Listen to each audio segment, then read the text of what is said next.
саламатсыздарбы, урматтуу каналымда мен көрчүлөрүм. Сиздерди каналдан көргөнгө абдан кубанычтамын.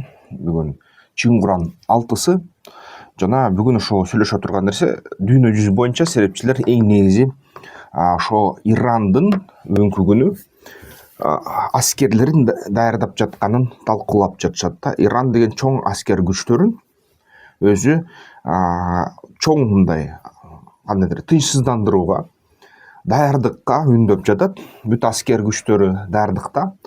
Бирок Иран аскер күчтөрү серепчилердин айтуусу боюнча чоң согушка даяр эмес, анткени ПВО С-400 деген, С-300 дегендери иштебей койду. Израиль аларды жок кылды өткөн жылы. Бул жылдын башында да соккон. Азыр болсо Йеменге соккулар бүткөндөн кийин эки ошо учак алып баруучулар же учак жүктөөчүлөр, авианосец да, эки учак жүктөгөн кемелер келди. Ушул Парс булуңуна ушул жерден топтолуп атышат. Жана үчүнчү дагы учак жүктөөчү кеме келип кошулат деп айтылууда. Ушулар топтолуп атат. Израилдин армиясына буйрук кетти, даярдангыла деп сокку бергенге. Кошумча Туркияга да атайын билдирүүлөр берилди. Израилге кол салуудан баш тарткыла деген Америка Штаттарынан. Бүгүнкү күнү ушундай даярдыктар болуп жатат. Ал даярдыктар дүйнө жүзүнүн аскердик серепчилеринин көңүлүнөн кача алган жок да. Ушул нерселер чоң түшүндүрмө берип атат. Азыр же Иран ошо ядердик куралдарды токтотуу, иштеп чыгарууну токтотуу боюнча келишимге кол коет Америка Штаттары менен кошо.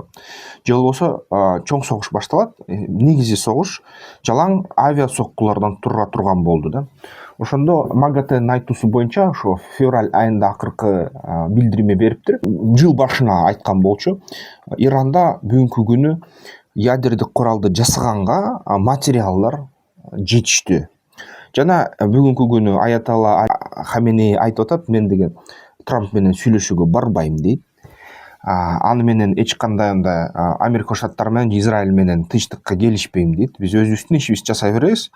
Биз ошо ядердик келишимге кол койбойбуз дейт. Ядердик куралды токтотуу келишимине. Аны айтып атат, биз деген бизге кол саңар салгыла дейт. Бомбаласаңар бомбалагыла дейт. Жакын арада биз ушу ядердик бомбаны жасап бүтөбүз. Ошондо андан көрөсүңөр дейт. Эң алгачкы ушул Израилге сокку беребиз дейт да. Анан Али Хаменеи бүт тегеректеги ошо Сауд Арабияга, Мисирге, ошо Араб Эмираттарына жана башка өлкөлөргө, ошо Иордан менен Ливияга билдирме берди. Эгерде дейт, силер деген кандайдыр бир аракеттер менен өз жериңерди бизге сокку үчүн даярдасаңар дейт, Америка Штаттарынын же болбосо Израилдин аскерлерин өткөрсүңөр дейт биз жакка, же болбосо кандайдыр бир башка жол менен ошо кандайдыр колдоо көрсөтсөңөр биздин жобубузга, ошондо тиешелүү кесепеттерди тартасыңар дейт да. Биз деген силерди эскертип коелу деп ушундай билдирме берди. Акыркы күнү бирок АКШ президенти Дональд Трамп дагы өзү катуу ушундай кысым сезип атат эл тарабынан да, демократтар тарабынан. Демократтар ушул бүт дүйнө жүзү боюнча, Европа боюнча, Америка Штаттарынын ичинде да миллиондогон митингтерди уюштурду жана өткөрдү. Митингтер улам болуп атат. Импичмент сунуш кылынып атат. Импичмент кылынат дейт Дональд Трампка. Дональд Трамп бийлигинен ажырайт дейт. Социалдык программаларды жойгонго каршы чыгып атышат. Жана башка ошо бүт суроолорго, бир топ суроолорго каршы чыгып атышат да. Жана ошо демократтар бирок мындай көргөзгөнү менен миллиондогон митингтерди, эгерде мындай кургак сан менен санаганда, Трампты колдогондор 70 миллиондун тегереги болду дейт. Америка Штаттарында ошо 350 миллиондон ашык калк жашайт дейт. Анын шайлоого катышкан катмары 25-30% түзөт дейт. Анан ошол эң негизги демократтарда мобилизация кыла турчу күчү баары бир Трамптардын тарапташтарынан ашпайт дейт да. Ушул 50-40 миллиондой эле киши дейт. Ал эми республиканецтерди колдогондор 70 миллион киши дейт. Бирок ошол менен бирге болсо дагы ошо демократтардын арасына республиканецтер да аралашып кеттир. Ошо Трампка каршы чыккандарга. Ал деген алар өзүнүн пикирин айтып атышат. Экономика жактан жаман нерселерди сезип калдык дейт. Аскер ветерандык баягы колдоолор кичине артка жылды дейт. Ветерандарды колдогонго ошо бөлө турган социалдык жардам азайды дейт. Анан эң дагы көп элдин баарын жинин келтирген нерсе бул деген ушу Трамп толугу менен Путиндин куурчагы болуп калды дейт. Баягы марионетка деп коет, жипти тартса ойногон буту колу менен ошондой курчакка, папет деп коет да, ошондой курчакка айланды дейт. Орусиянын баягы астына Американы салып берип атат дейт. Дагы кошумча Кытайдын астына экономиканы салып берип атат дейт. Анткени ал кылган чечимдер экономикага чоң кедерги тийгизип жатууда дейт.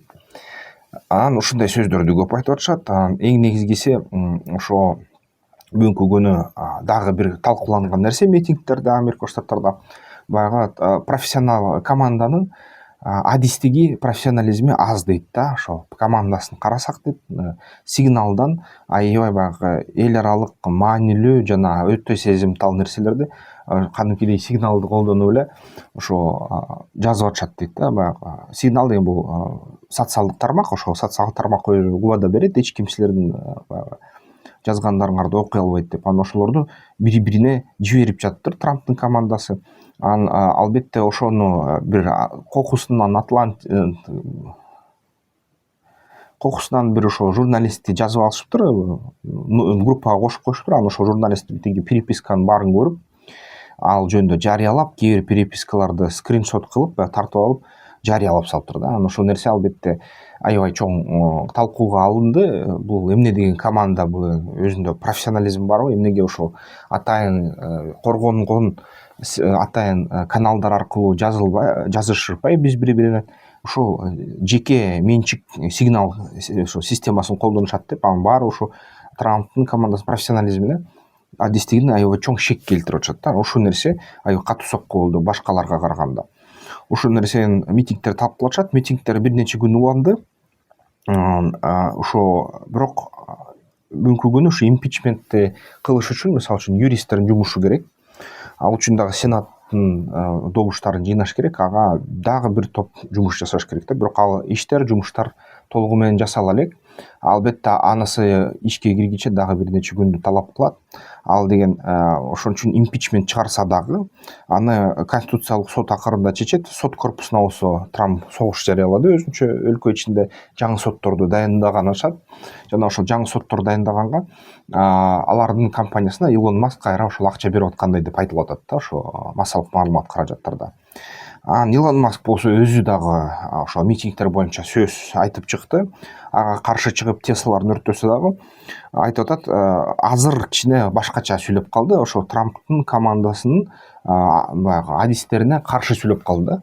Мындай деди: келгиле евро биримдик менен ошо пошлинасыз зонаны уюштурабыз дейт.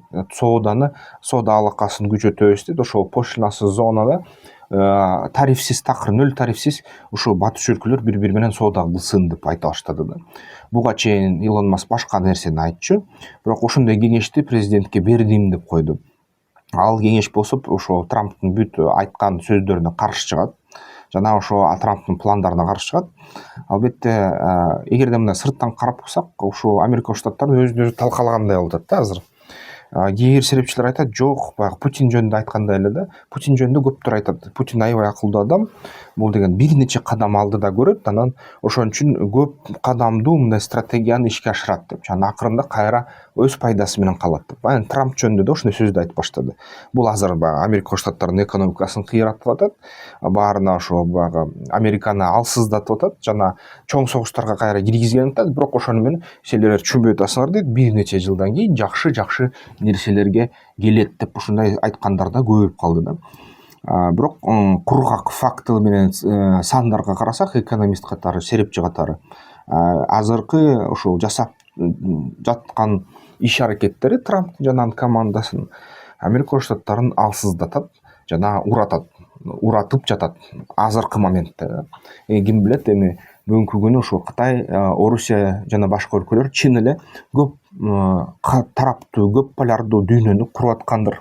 Анткени дал ушул күндөрү ошо Америка Штаттары бүгүнкү күнү эл аралык абийирин, экинчи дүйнөлүк согуштан кийинки түзүлгөн эл аралык абийирин жана бийлигин дүйнө жүзүндө жоготкондой болуп сезилип жатат да.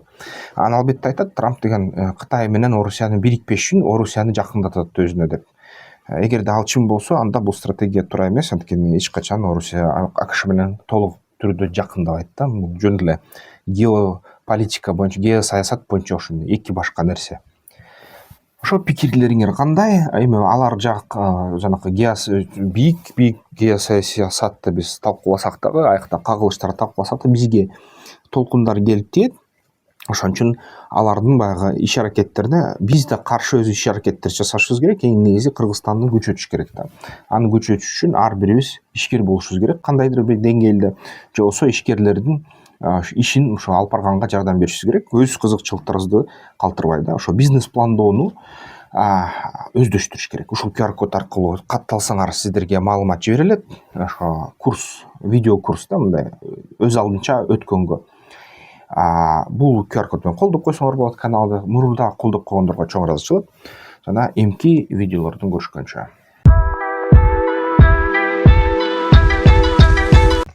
Аскер тактикалык федерация уюштурган, көп учурунда ошонун мүчөлөрү уюштурган да жеке ошо эс алыш күндөрү болуп өткөн оюндар бар.